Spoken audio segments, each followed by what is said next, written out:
ভেটকি মাছের পাতুরি বানাবার জন্য এখানে আদা নিয়েছি, হলুদ গুঁড়ো নিয়েছি, লঙ্কা গুঁড়ো নিয়েছি। এর মধ্যে পোস্ত বাটা, কাজু বাটা সব দিয়ে ম্যারিনেট করে নেব। কাঁচা লঙ্কা আছে এর মধ্যে। লবণ দিয়ে দেবো, সর্ষের তেল দিয়ে ভালোভাবে ম্যারিনেট করে নেব।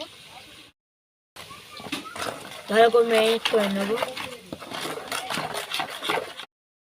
মাছগুলো এর মধ্যে দিয়ে আধ ঘন্টার জন্য ম্যারিনেট করে রেখে দেবো। আধ ঘন্টা বাদে আমি পাতুরিটা বানাবো কলা পাতায়।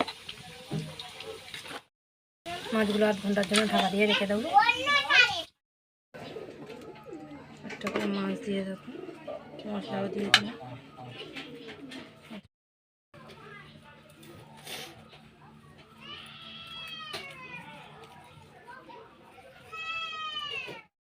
সরষের তেল দেওয়া আছে, ওর মধ্যে দিয়ে দেবো।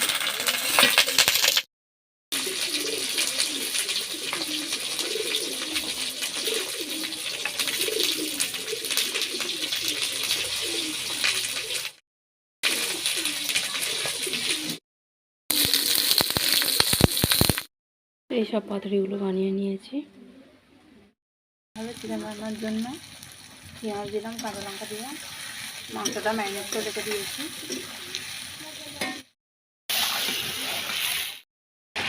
খুব ভালোভাবে মাংসটা কষিয়ে নেব।